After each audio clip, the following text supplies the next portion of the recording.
Dime que guíes sin límites sin decirme que guíes sin límites.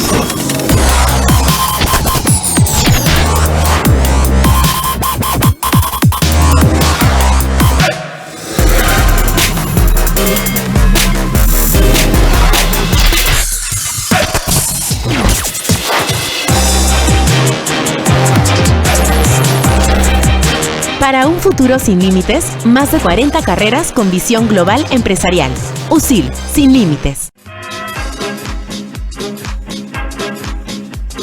Hola, hola, amantes del cine. Aquí tenemos hoy una invitada sorpresa, que es una pequeña claqueta. La vamos a dejar a partir de ahora aquí en el programa para que se vea. Bueno, pues estamos en otro capítulo más. En esta ocasión con una película y un cineasta que me da muchas ganas de hablar de él porque se puede considerar uno de mis cineastas favoritos, que es nada más y nada menos que David Cronenberg. Concretamente una película del año 1983. Ahí está, ahí se puede ver la gente que está en YouTube. La película se llama Videodrome. Una película del año 83. Una película de ciencia ficción, de terror, una película canadiense, que es de donde es Cronenberg, en la que es el director, guionista. En este caso no es productor, pero sí reivindicar la figura de Cronenberg antes de empezar a hablar de la película como una figura de autor, ¿no? Porque normalmente suele ser el guionista, el director de sus películas, pero también a lo largo de toda su carrera también ha producido o ha coproducido también sus propias películas. Hablando un poco de Cronenberg, ¿por qué es importante Cronenberg? Cronenberg se le considera dentro de las 3 Cs del terror. ¿Cuáles son las 3 Cs? Por los 3 apellidos de directores importantes, ¿no? Que son Wes Craven, John Carpenter y David Cronenberg. Pero yo también tengo personalmente, y esto ya sí que no es como se les conoce, pero yo sí conozco de otra manera, yo aplico otra regla, que es las 3 Ds de David. Para mí hay 3 cineastas también muy importantes, contemporáneos, que son David Lynch, David Cronenberg y David Fincher. Pero bueno, eso es una cuestión mía personal. Ahora, hablando un poco de Cronenberg para entender tanto la película como su filmografía un poco brevemente y por qué es importante esta figura. Bueno, Cronenberg es uno de los principales exponentes, si no el mayor pionero exponente de aquello que se denominó el body horror o horror corporal, donde mezcla esas transformaciones físicas. Ahí estamos viendo justo un ejemplo interesante de la película que vamos a ver ahora, Videodrome, en el que mezcla esa cuestión física entre lo psicológico, lo mental, ciertas infecciones del cuerpo, ciertas transformaciones del cuerpo entre la tecnología, entre lo mecánico, lo orgánico.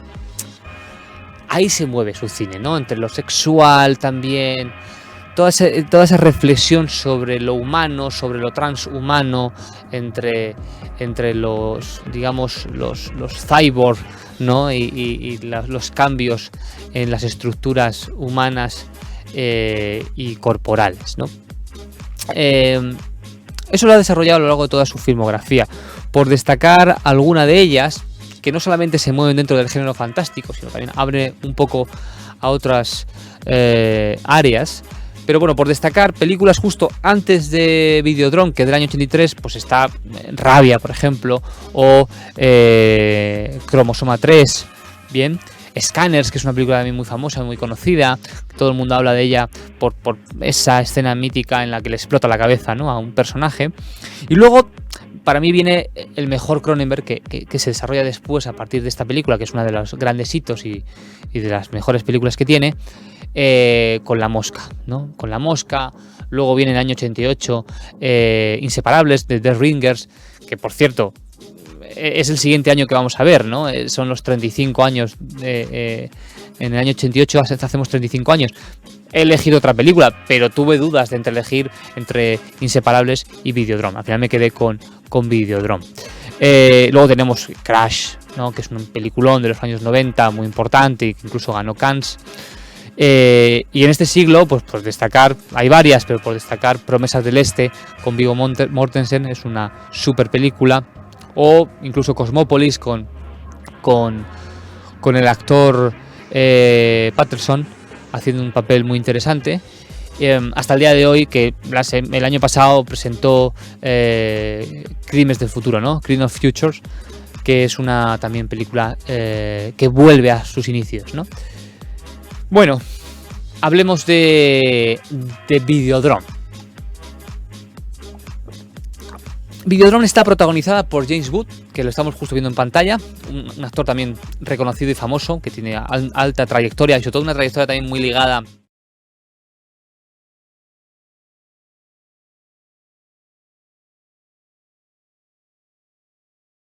y Deborah Harry. Destacar también el papel de Deborah Harry, que ella es artista, es cantante ahí está justo, ahí vemos a Deborah Harry, que es cantante de Blondie, ¿ok? De la banda Blondie. Por ejemplo, algunos de los elementos fundamentales de esta película. Es la primera película en la que colabora con una grande de Hollywood, Cronenberg, concretamente con Universal Pictures, ¿vale? Es un antes y un después en su carrera. Eso sí, no fue para nada un éxito en taquilla, fue un fracaso total en taquilla, ¿vale? Pero donde fue verdaderamente un éxito estamos hablando de los años 80, el inicio del VHS. Entonces, es una película que se empezó a consumir y consumió mucho en las casas, en el ambiente doméstico, ¿no? Entonces, es una película que con el paso de los años fue cogiendo cada vez más auge y un cierto halo de película de culto, ¿no? Pero las críticas desde siempre estuvieron más a su favor que en su contra, ¿no? Pero con el paso del tiempo todo eso fue en verdad mejorando, ¿no? Al principio digamos que tuvo cierto recibimiento tibio dentro de lo que son su filmografía, ¿no? Por ejemplo, a nivel de premios tampoco tuvo muchos premios. Destacar un par de ellos, que fue en el Festival Internacional de Cine Fantástico de Bruselas, ganó Mejor Película de Ciencia Ficción, y también la Academia Canadiense le dio el premio Jenny a la Mejor Dirección, ¿no? para David Cronenberg. Datos interesantes de la película, y sobre todo muy ligados a nuestra carrera, a comunicaciones, que tiene algo que a mí me apasiona y que me gusta mucho, que es un pequeño homenaje, si no gran homenaje, a uno de los comunicólogos más influyentes y más mediáticos, nunca mejor dicho, del siglo XX, que hasta el día de hoy tiene todavía relevancia, que es Marshall McLuhan, ¿ok? Marshall McLuhan es un referente. Se dice que cuando Cronenberg estudió la carrera de literatura, estaba como profesor Marshall McLuhan dando sobre medios de comunicación, ¿no? Clases sobre medios de comunicación, sobre ciencias de la información. Entonces, en la película hay un personaje que solamente aparece en la televisión, ¿okay? Que es el profesor Brian O'Biblion, que es a modo de homenaje a esa figura de Marshall McLuhan y todos sus diversos comentarios a través de su asignatura y de sus estudios sobre la comunicación y la mediación de la comunicación con el ser humano, ¿no? Entonces, esa reflexión que se plantea en la película sobre la relación entre la televisión en este caso y el ser humano parte de los estudios de Marshall McLuhan. Entonces hay una relación muy interesante con las comunicaciones. Luego, otro punto importante a destacar, la banda sonora. Es una banda sonora muy rara y poco común, que empieza a desarrollarse en los años 80, pero es interesante cómo parte de una música clásica, digamos, orquestal, y que poco a poco, mientras el personaje se va metiendo en este tipo de alucinaciones de video que tiene, ¿no? Con la televisión, se va tornando hacia la electrónica más experimental, en el que empieza a modificarse esa banda sonora clásica hacia caminos más inexplorados y más desconocidos a través de la electrónica, y empieza a cambiar y a transformarse igual que se está transformando el ser humano, ¿no? La banda sonora es de Howard Shore, que había trabajado con Cronenberg en un par de películas anteriormente, concretamente en Cromosoma 3 y en Scanners, y a partir de ahí se convierte en el compositor por excelencia de David Cronenberg de todas sus películas. Destacar su figura, la de Howard Shore, como un gran compositor y sobre todo un muy buen trabajo de la mano de Cronenberg a lo largo de toda su filmografía, ¿vale? Para ir terminando, pues sin entrar mucho en detalles de la película, porque quiero que la vean, hablar de un par de escenas míticas. Una de ellas que se reconoce mucho, que es el momento en el que el personaje, ahí justo lo estamos viendo en pantalla, para los que están en YouTube lo pueden ver, el personaje se besa, se integra con la pantalla de televisión. Es una escena mítica, espectacular, muy impactante, y está hecha justo pues con una, se dice que está hecha con una lámina de goma dental, ¿no? Y con un proyector, ¿no?, de video para poder ver lo que estamos viendo y para que pueda ser así como maleable, ¿no?, que se pueda uno interactuar con ella.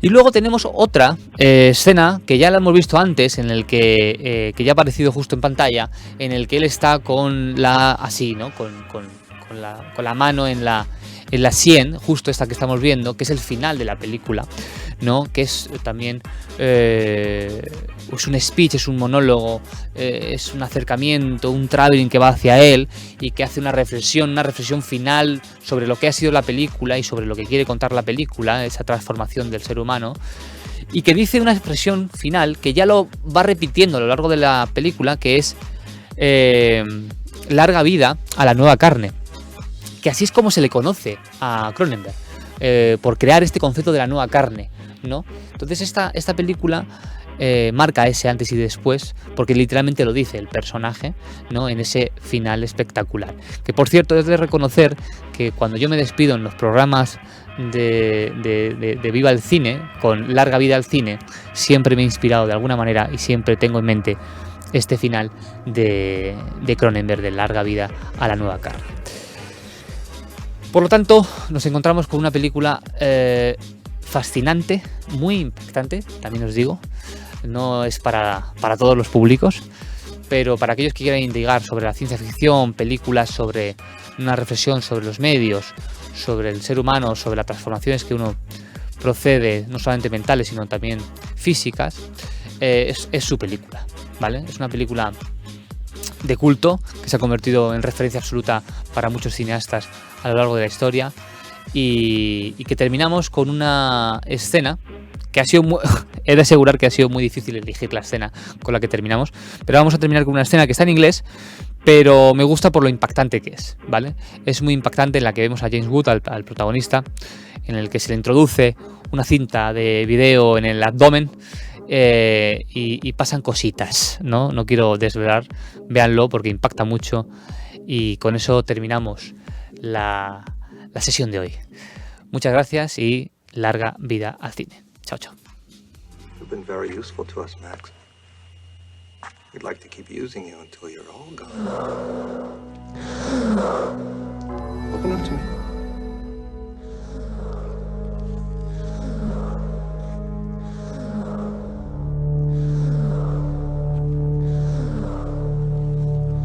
Got something I want to play for you.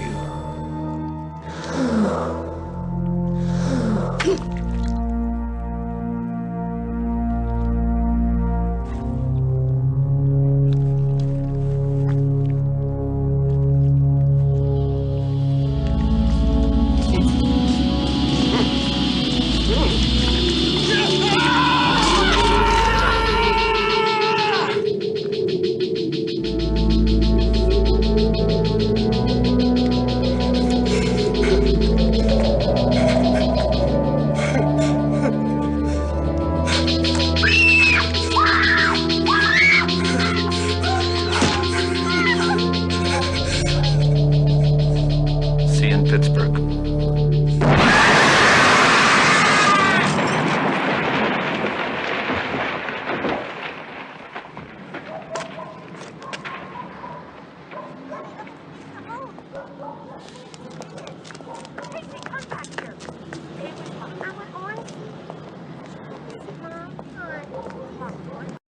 Dime que guíes sin límites sin decirme que guíes sin límites.